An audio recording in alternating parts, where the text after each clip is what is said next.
Hi, my name's Aleesha Sattva, and I'm here with drawingXpressions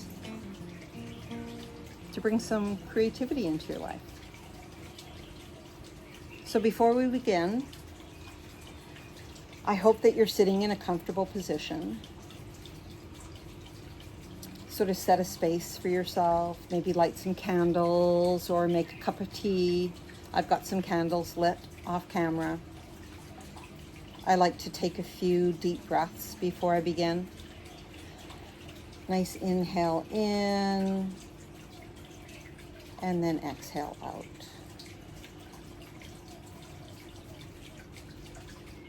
Just taking a moment to center myself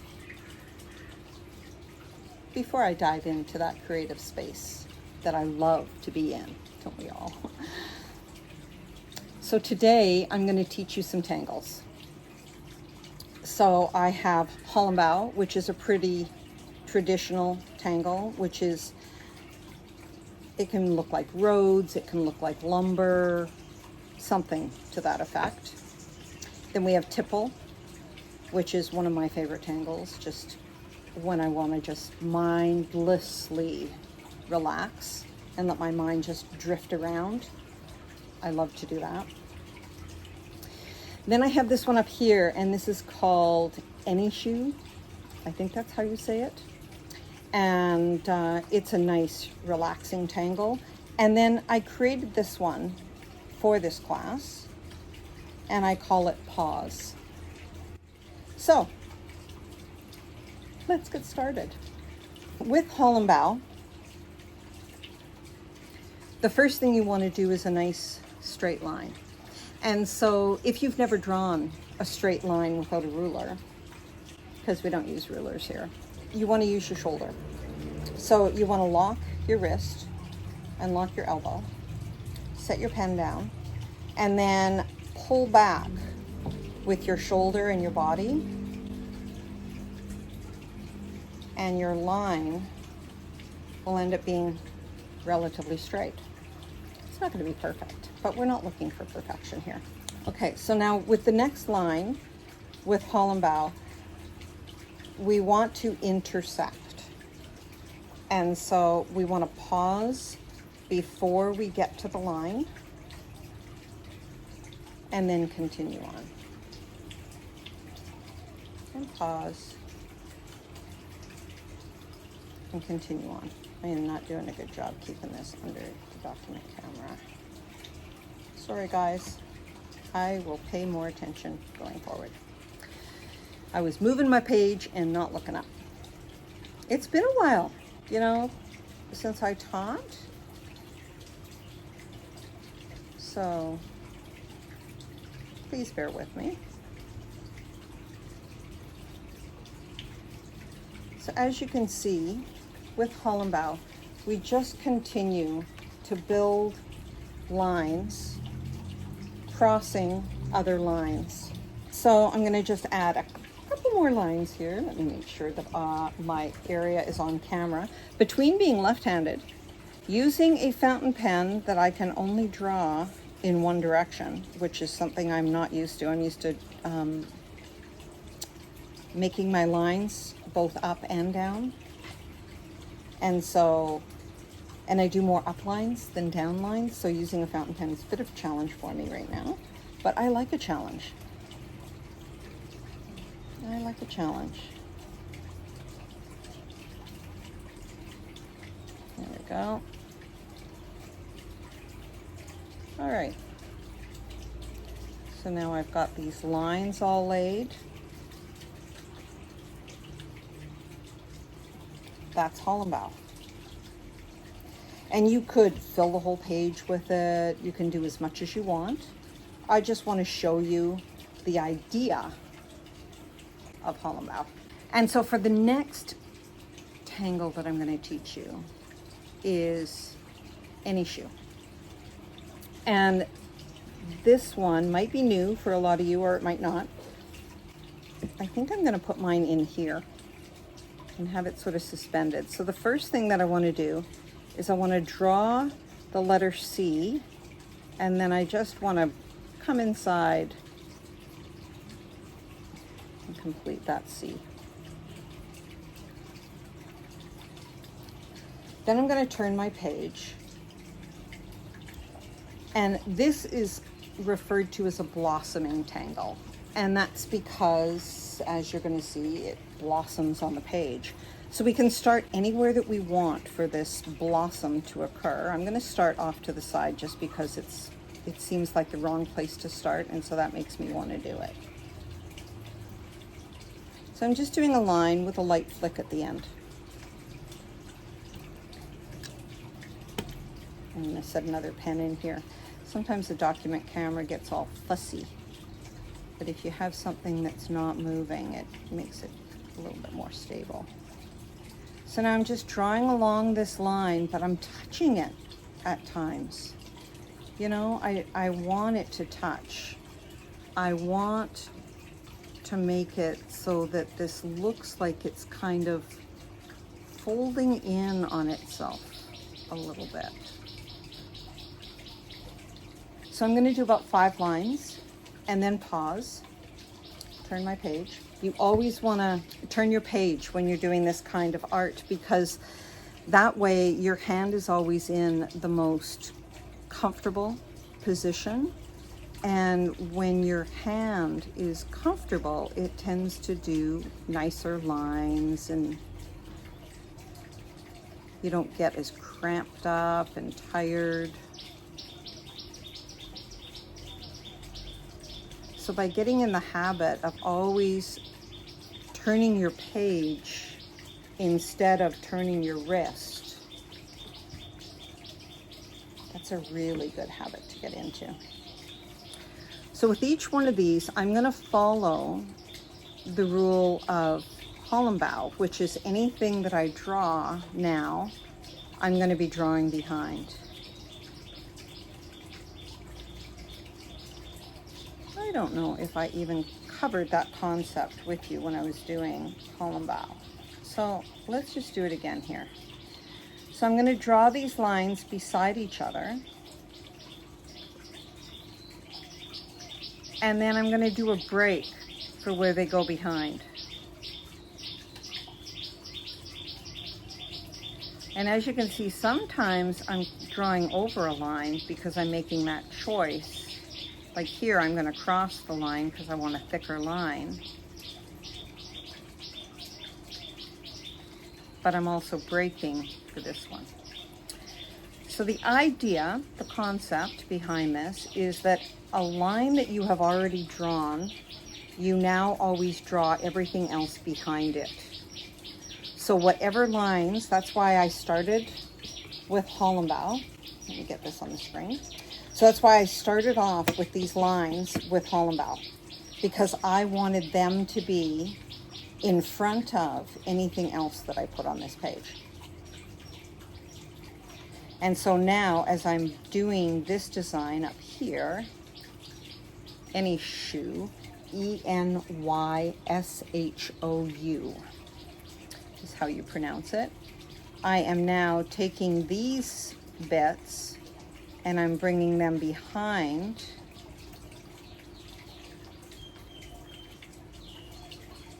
the Hollibaugh. So I had a couple that flicked onto, but now I'm going behind. My fountain pen doesn't like what I'm doing. It is a challenge with fountain pens though, eh?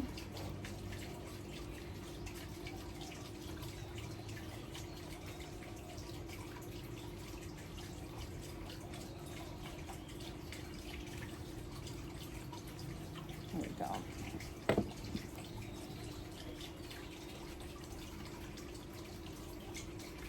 I really like this pattern. I have a lot of plants around me. I really like air plants.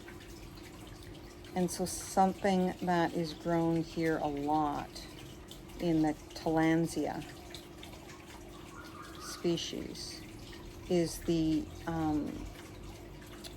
grass, the hair grass that hangs down, and that's what this looks like. It looks like that same grass.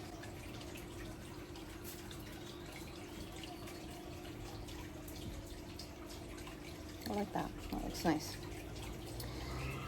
Okay, so now I'm going to teach you another tangle.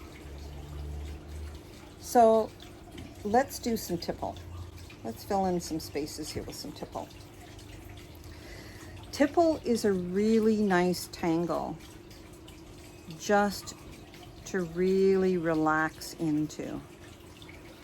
So you can start off by going around the outside edge and just doing circles that sort of like, don't let them cross each other, just have them touch each other.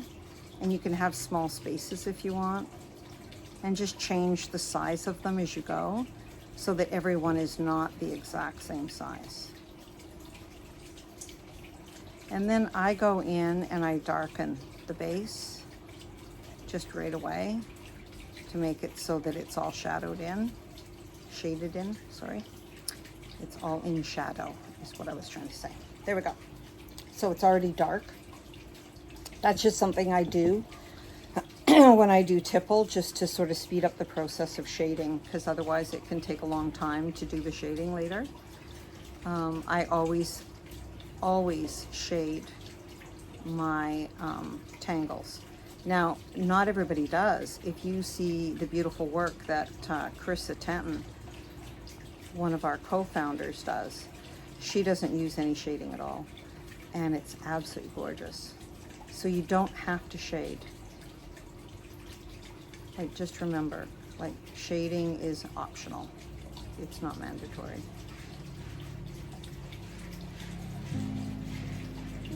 For me, I love texture, and so shading provides texture for me. So you can see I'm just very slowly creating all of these little circles of different sizes.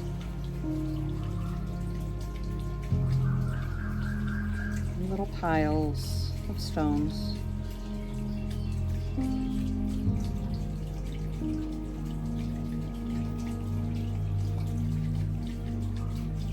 Let's all pause and take a nice deep breath. Hold it for a moment and exhale.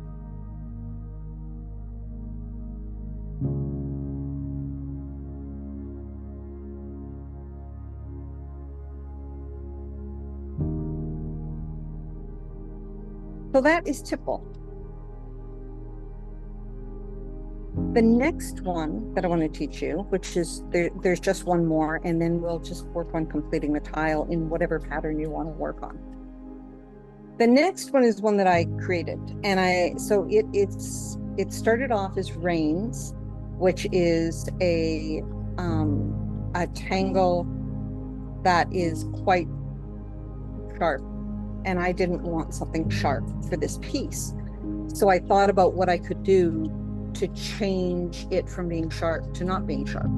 And so through that process of drawing it and redrawing it, I kind of thought it looked like Pawz. So I decided to call it Pawz. I'm going to have it, in essence, growing out of here. So I'm looking at this as more of an organic tile.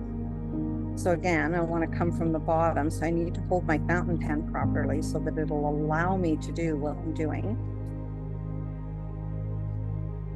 And now what I'm going to do is I'm going to do circles, and I'm not going to have them touch. And then when I get to the top of the circle, I'm going to come back around and leave a little space, and then I'm going to color that in right away with ink. So it's nice and deep. And now it looks like a hole you're looking through. So I'm going to do that again, but on the other side. So I'm going to go around, and then I'm going to do just a half moon. Just a little crescent moon there, actually, not half, crescent. And then I'm going to do rinse and repeat.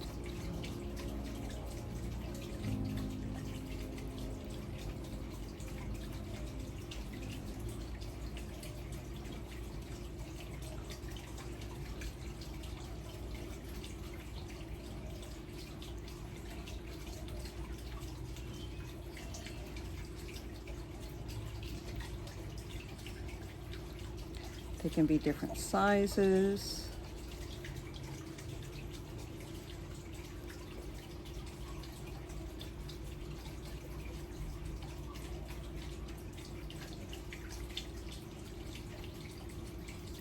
And they don't have to follow the same cadence. You know, you can have an area where you don't have any, especially on an organic tile, it tends to make it look a little bit more organic. So I'm going to leave that little bit of space. So now I'm going to do the second part of this tangle, which is I'm going to do an aura all the way around. Now, an aura means that we are going to follow the line of the tangle that has already been drawn, but then we're going to go around it. So on this one, I want to draw around each of these circles, but I want to really let myself potentially get big when I go around that circle. And then I'm going to come up and follow my line. And it doesn't matter if it's straight or not, as you can see, mine aren't. Doesn't matter if you have a big bulbous on the bottom or on the top or where it is. Just let yourself have that sort of bulbous shape.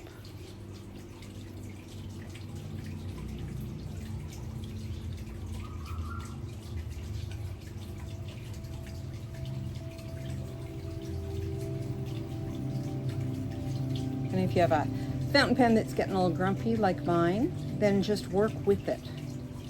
Think about how it wants you to draw the lines and then just do it that way.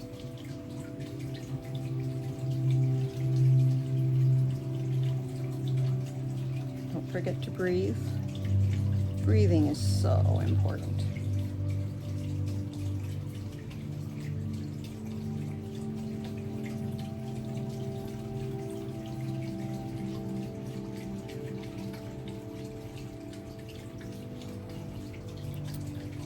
Okay, so now that we have that part down, now we're going to do the last bit.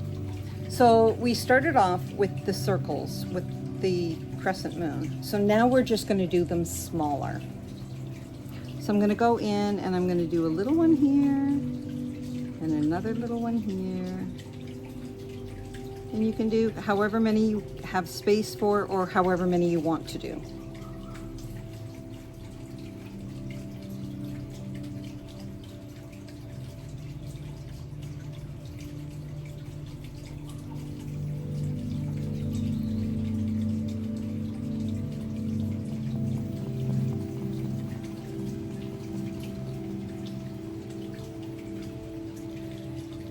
Adding them in.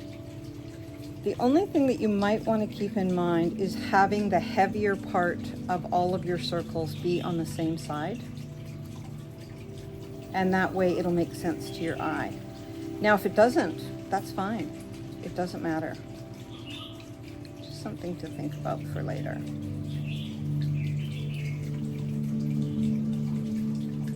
Really just another rule to be broken, honestly.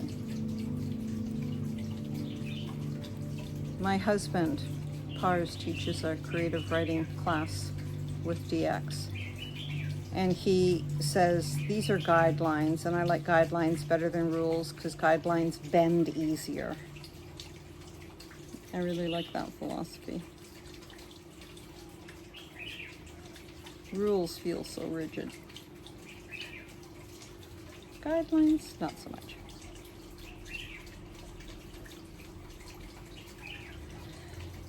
Okay, that just looks like fun. I like that. It looks like little palettes almost, doesn't it?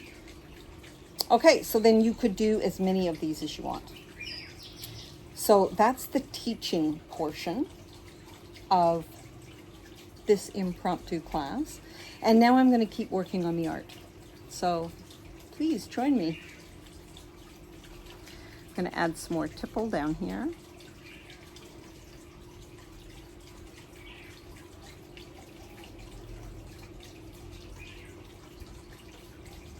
I'm sort of adding the same kind of weight that I did with this onto my tipple, if you notice, but because of the way that I'm doing the tipple, instead of making it look like a hole that you can see through, it ends up giving it weight like it's a rock.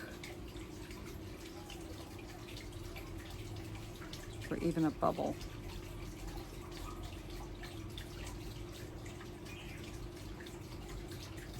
One way to do tipple that looks really good is if you use a white charcoal pencil on black paper and draw tipple over and over again. You'll love it. It looks absolutely gorgeous.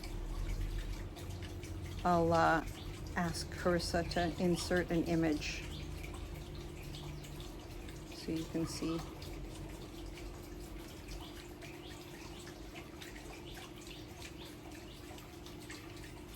Like that. Okay, I think I'm going to do another one of these guys, but I want it to be, I think, more sort of cradled by this cool Pawz cactus looking creature. So have it so that it's a little bit more, I don't know, almost behind. So let's start bringing our C. Take my time.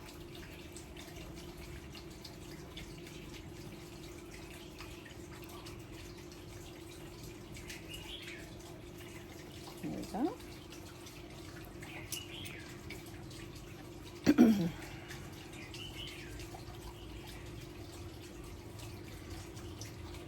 So something to remember with this is now I'm working, I can have some flicks come up and show up in that little hole right there.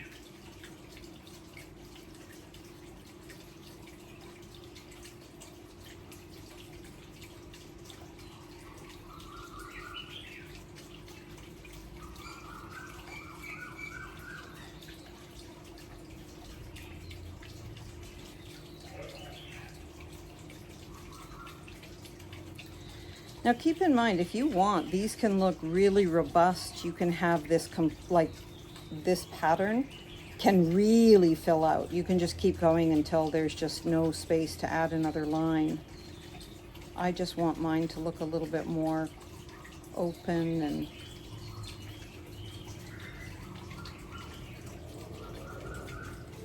a little bit more organic looking. That's really what I'm going for here.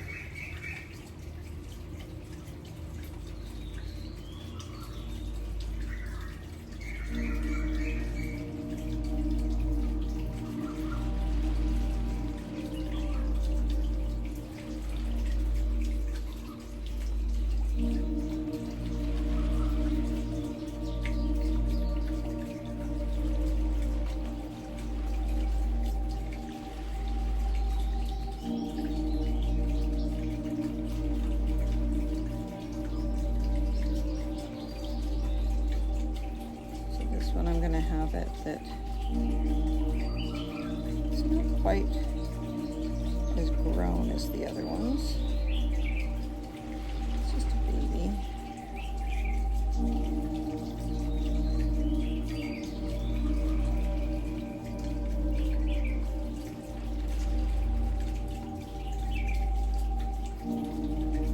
So this is getting drawn behind that leaf.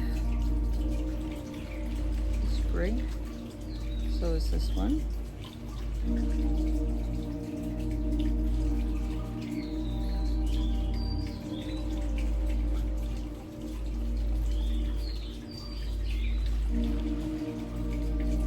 I love doing these little circles with the moon in them. It's so relaxing.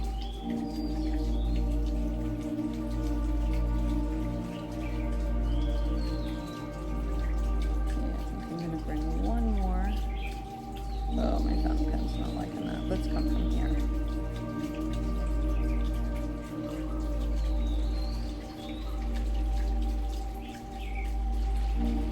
Go.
Okay, so I'm going to go up and I'm going to do my final aura around this guy.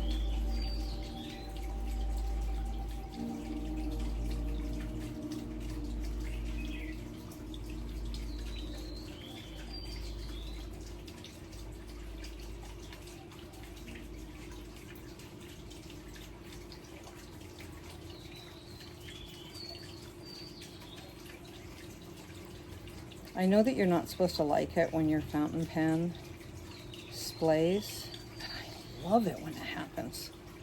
Oh my gosh, it just makes me so happy. I'm like, yay, it happened.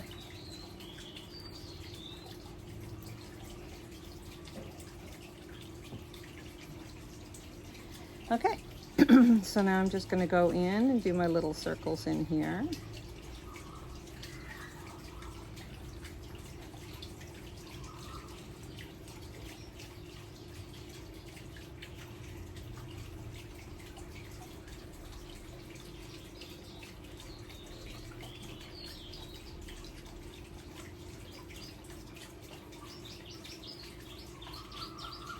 I'm left-handed, but I very seldom work on a specific side of the page or anything like that because of left or right hand. I tend to just sort of dive in and figure it out and muddle along as I go, so I never worry if a page smudges, or I figure it adds character, makes it more interesting. Okay, so I think that looks really cool. I'm going to add a little bit more Tipple because I really like Tipple, and I find that it adds a nice element to things. And I'm going to turn this because I don't want to be working over top of things that I've done. So I'm just going to fill some in here. So I want to keep in mind that I want my weight of these stones to be on the bottom, because my page is upside down.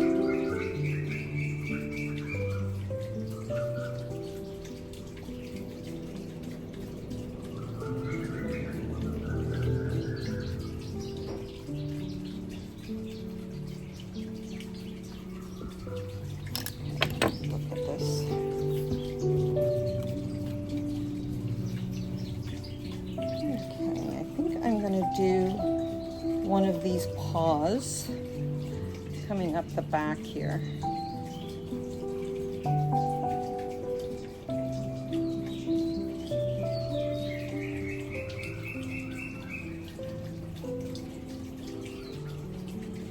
So now I'm going to invite you to learn, or to, if you already know how, shade along with me. And I'm going to use color today, just for fun, to mix things up, because I don't ever use color. When I do Tangles, I tend to just use black and white and gray. So I thought that I would do something a little bit different with you guys. So I'm just going to go in and start doing some shading. Trying to keep my hand out of the way.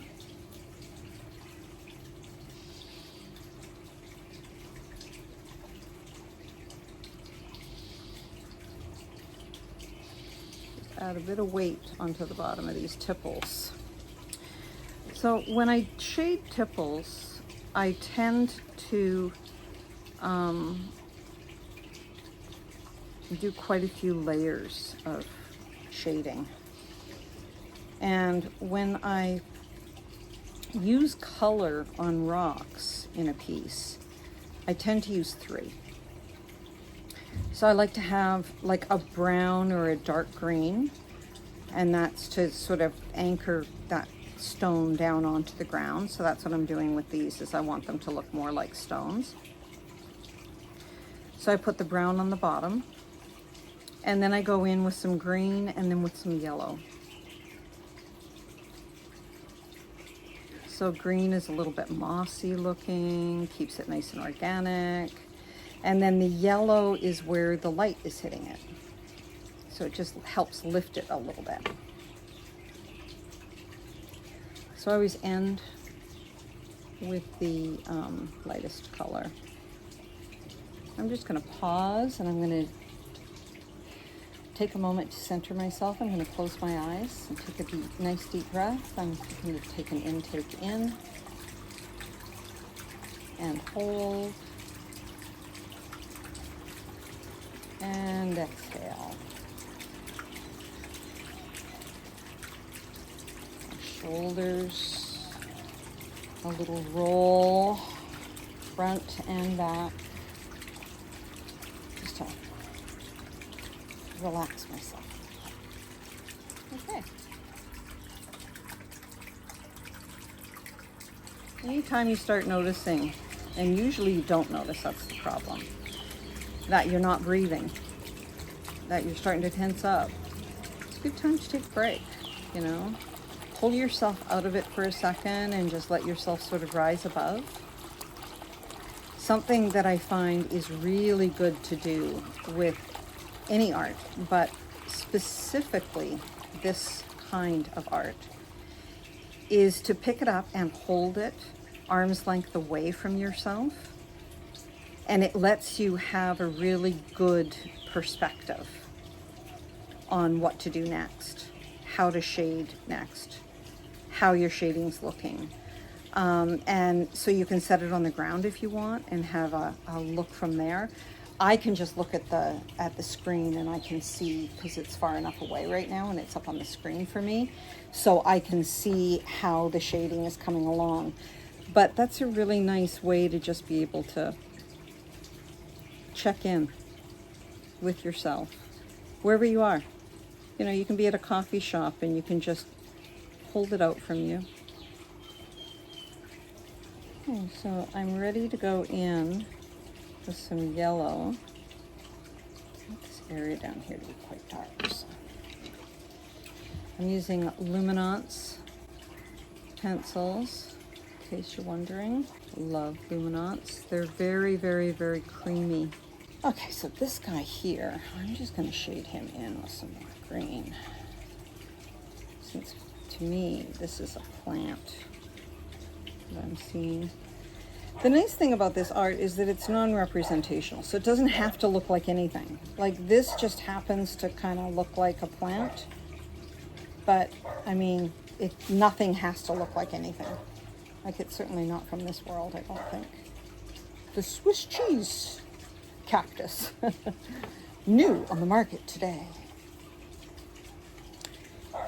Okay, so I think I'm gonna just add a little bit of color onto here. Not too much, just a bit.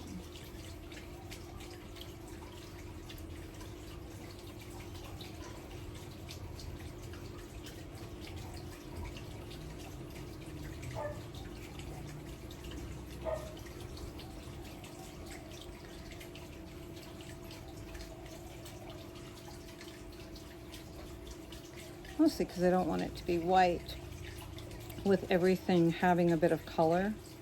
So I feel like I want this to have color too. But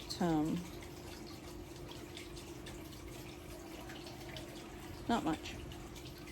So I'm sort of using a really light scribble technique here. Just scribbling.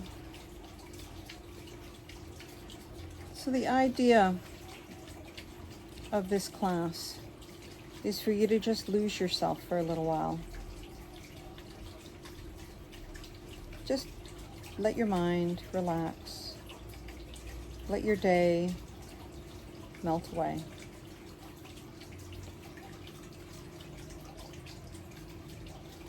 Allow yourself to just be here, be present. Just focus on the sound of my voice.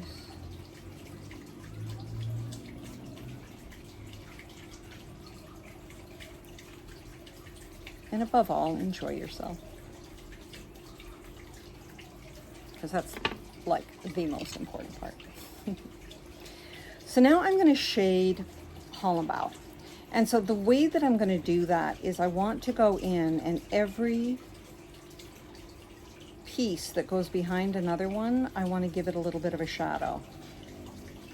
Just a bit, nothing much, just a little bit of a shadow, just to get some shadows in, right? We don't want to commit too much to dark too early in a piece. So just start off light, because once you go dark, it's dark. You can't go lighter. Well, you could. I mean, you could go in with other tools, but it's easier just to do it this way. Just start off light. So now we've got all the areas that are behind, crossing behind another piece, except for this one. This guy escaped. Okay. Oh, so did this guy. Okay, so we have some of them. I'm not going to claim all again because I might find more.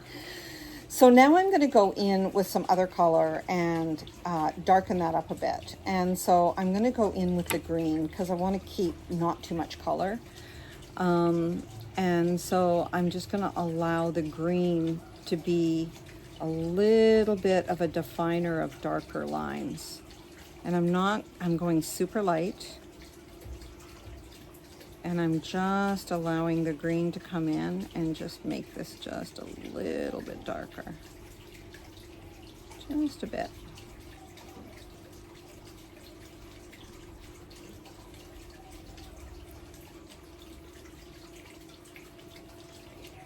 And none of these light sources need to be accurate with this. I mean, if you want to consider, okay, the light source is over here, and so everything comes from this point, go ahead. But if you want to just like relax and just let yourself do it without overthinking it, don't worry about a light source. Just think about your light source is above, and so it's anything behind it has a shadow on it, gets shading. That makes it really, really simple. So now I'm going to go in with the brown again, and I'm going to look for the ones that are the deepest crossed. So this one here goes the deepest. So now I'm going to take it and I'm going to do the opposite of what I was saying, and I'm going to take it dark. And I'm going to take it to what I want to be the darkest piece. So now I'm comfortable with the depth of this and the depth over here. I feel like they're compatible. And so now I'm going to start taking these ones and adding in a bit more shadow. But I don't want it to be as dark because I want them to obviously not be bent as far back as that one piece was. So I'm not going as dark with these. But then I'm looking at each spot. Where do I want the dark? So I want some nice dark down here at the bottom, and then I'm going to have it lighten. I'm going to do the same here. I'm going to go really dark on this side, and then I'm going to have it lighten.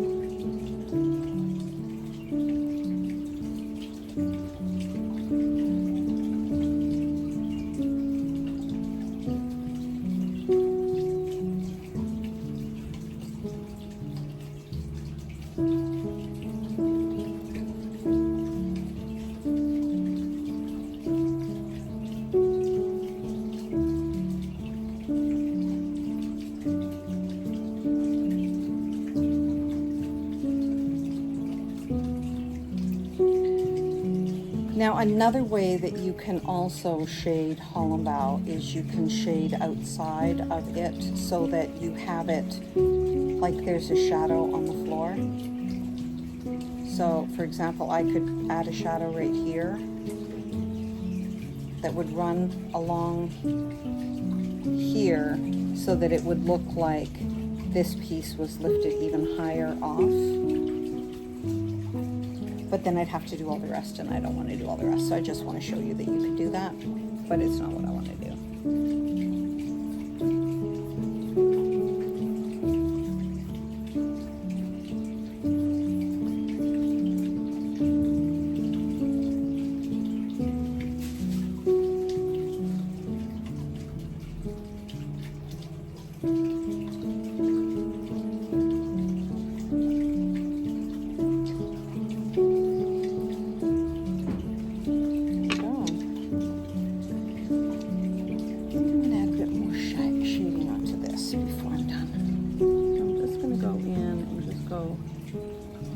Side and add a little bit of green, just a hint, not very much.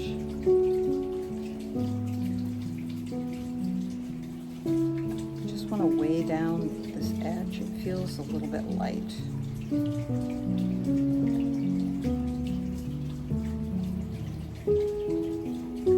Now another choice that I could have made instead of doing this, or I could make in addition to, would be going in and darkening this piece here. But I specifically want to leave it light. I can't explain why, I just do. So I'm going to. But you go ahead and shade it in if you want to.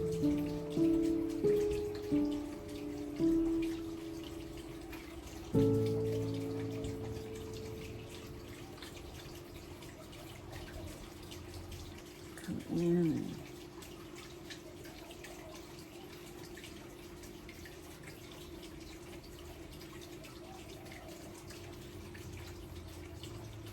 have a bit of shading in here.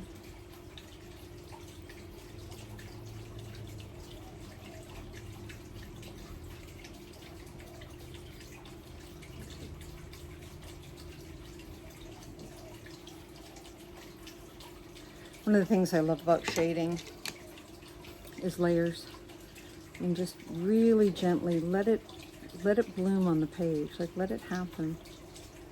You don't have to get all the layers down at once. Be patient. Let your tools work for you.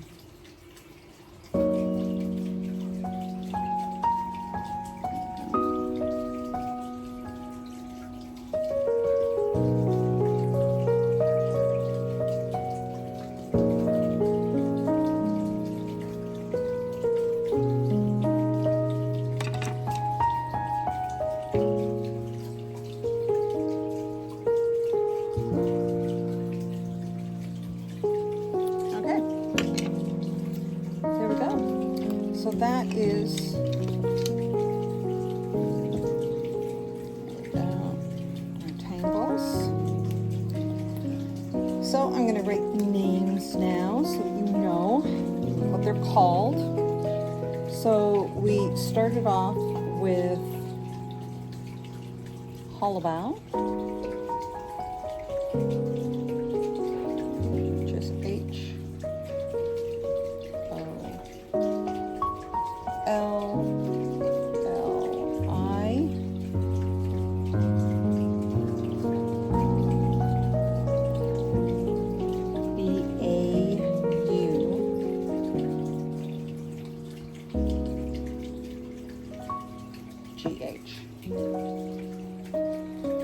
Okay, the next one that we did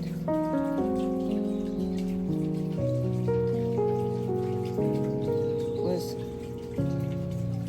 Enyshou.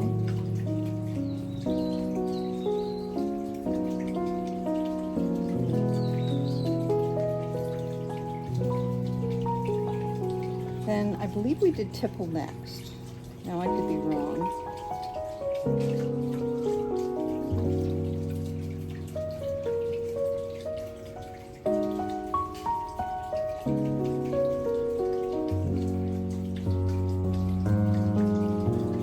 And then last, we did the one that I developed for you.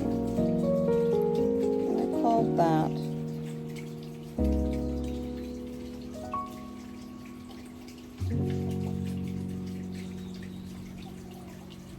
Pawz. P-A-W-Z. Pawz. And that's that one. So somewhere on your piece, most people also want to sign their piece. So they bring their initials in and add it to the piece. I pretty much never sign my work, but if you do, add your signature. I think that's it for today. I hope that you had an enjoyable class and that you took a moment to breathe, to relax, de-stress, and maybe spend a little bit of time with yourself. So thanks for joining me, and I look forward to seeing you next time. Bye, everybody.